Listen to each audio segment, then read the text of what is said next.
on, bellissimo, come on, oppa, it's done deal. Fabrizio confirmed Lateness is greatness for the deal. Welcome back to the YouTube channel. Make sure you smash up all the icons.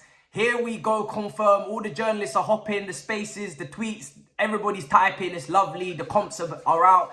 Oh, it's done at last. This is a deal that we all expected Manchester City to get done, but they didn't put the extra 10 million bags up. Todd Bowie did. He brought the Queen Elizabeth Sterling. He brought the Squadinis. He brought the Peas to the table, and he got the deal done quickly.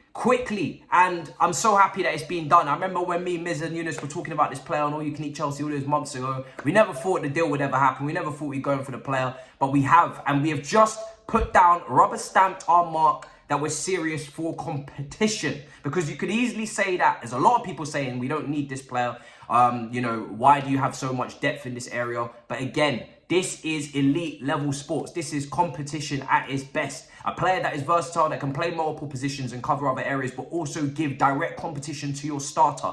There's no space now for Ben to get comfortable. Not that I think he would with the attitude that he has after coming off that massive injury, but now you've got Cucurella right behind you, pushing you and potentially leapfrogging you if you're not on your A game. If you are on your A game, then you can both get into the team. And I spoke about that in my last video and I slapped that up here. Now, there's so much going on. There's so much to get into. First of all, like I said, with the fee, 50 million, that's calm. I think that's a good fee. It seems like as if it's maybe going to be maybe 50, 52, whatever, slightly over. Happy with that. I think that's what you have to pay these days for a modern day player on the flank. You have to pay that kind of money. They're expensive. We've seen Man City all those years ago shelling out on Walker and players like that for 50 million. So the market, if anything, is stable in that area at very least. Everything else has absolutely risen up to the high heavens. Now, in terms of the player, I spoke about it in my last video. I'm very happy with the player to come in because, like I said, it brings elite level competition to the left-hand side. A left-hand side that we can still always improve on. We can still always be better. The guy is very good at going past players. He's very good on the ball.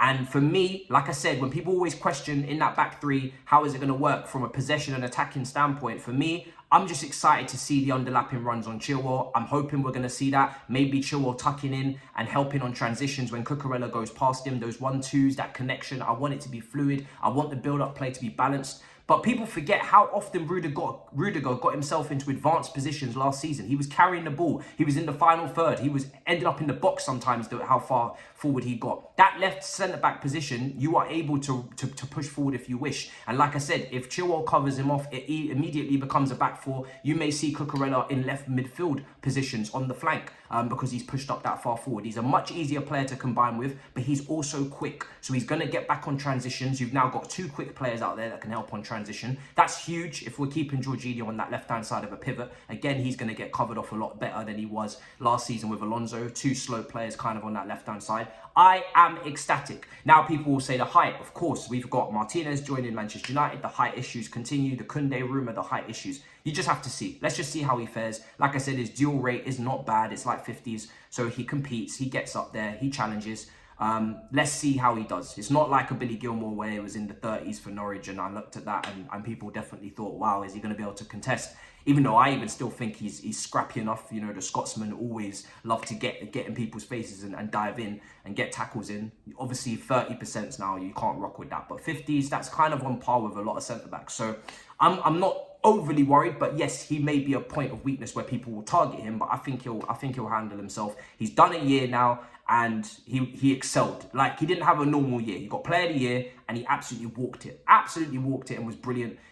One of the highest chance creators from fullback in the league. Just brilliant, absolutely brilliant. And like I said, you need to cover off that Chilwell injury. You need to actually stop playing the wing backs every single waking moment of their lives, because that's how they pick up the injuries. Look at Reece. You know, people want competition, so here it is. Here's the competition. Here's the cover. Here's the direct competition, and also someone, like I said, that improves that back three in possession and makes us more exciting and attacking, because now we have somebody on that left-hand side that is used to being in the positions higher up the field that can take a shot potentially, or can make that cross, make that assist. And I've always felt that Tuchel wanted a left footer who could cross from that side. If he steps up into advanced positions, he's been looking at all these left-footed defenders to expand the play, to open up the play, and Cucurella is a very good crosser. So if we do have these underlapping runs, if we do get into the final third, Cucurella can get assists, and that's something that Rudiger tried to get with the right foot, pinged it over the top a couple times, passed against Real Madrid, etc. But he could never cross with his left foot. He could never expand the play. He could never switch the play with his left foot on that side. Kind of had to condense the space and turn in on his right all the time, being right-footed as you'd expect. It was never a Terry on the left footer. Even Koulibaly left foot would be very strong. So very excited about this part of it. Obviously, Levi Colwill is a separate deal. Let's just make that very clear. Levi Colwill is a separate deal. You know how much I rate the player, how excited I was about the player. Yes, it sucks that he's going 100%, but at least there's a buyback, and there is a buyback. It's a 20 million to 25 million fee up front from Brighton. That's the fee that they're going to pay, and then the buyback will be 40 to 45 million. So the buyback is not ridiculous. We can definitely afford that if he progresses and develops how you wish.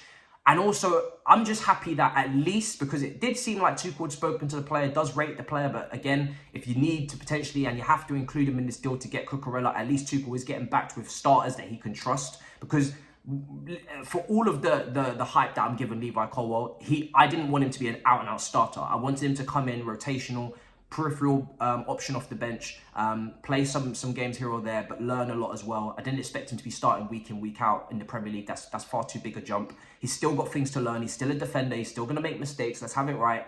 But if he is going to Brighton to start week in, week out, there's no better system, coach, that translates exactly to what we're doing. So if he goes there for a couple of years and we have to pay, which would be, let's do the maths, an extra 20 million, 25 million on what we've received. If we're spending 25 million, 20 million on Levi Colwill in 2 years with a lot of development under a great coach playing our system, he comes back 22 years old, say 23 years old. I don't know when the buyback expires.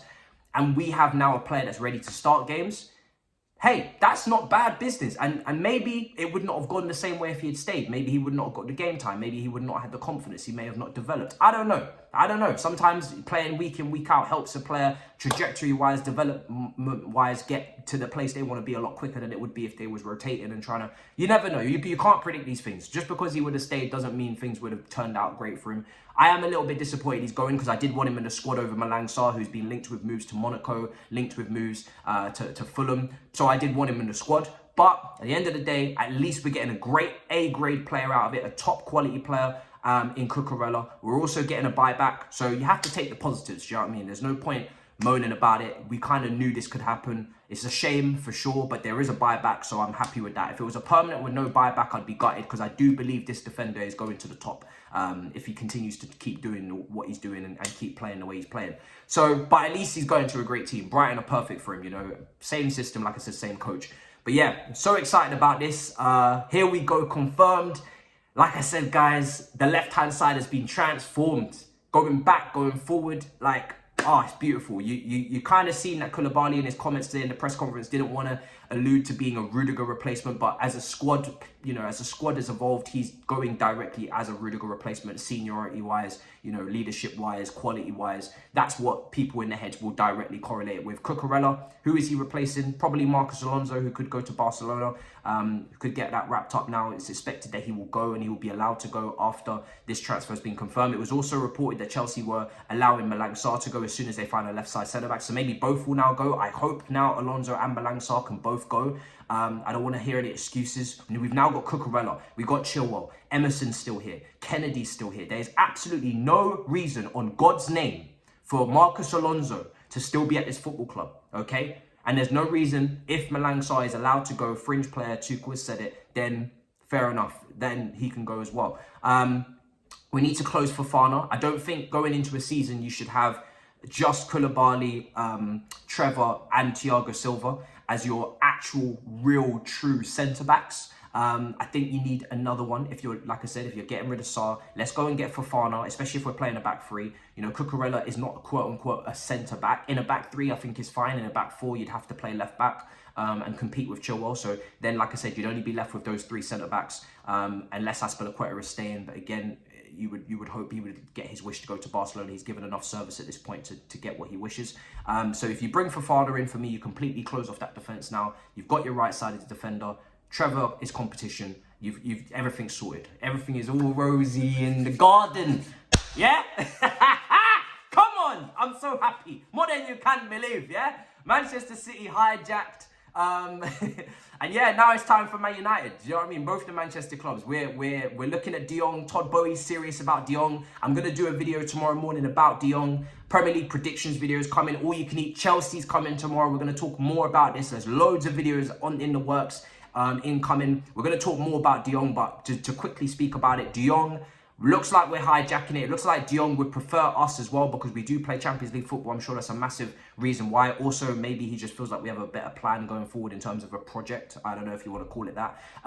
But apparently we're talking with Barcelona, we're pushing forward, but there's no bid yet. There's nothing official, nothing concrete. But the thing that I think helps us have an advantage, obviously Man United have the manager that he knows, but we have players that Barcelona want, Azpilicueta and Alonso. So surely there must be a deal that could be done there. We'll keep an eye on that. We'll talk very much more in depth about that on All You Can Eat Chelsea tomorrow. And yeah, listen, there's just so much going on in the works, but this one's done. This is what the video is about. Absolutely buzzing me tits off, yeah?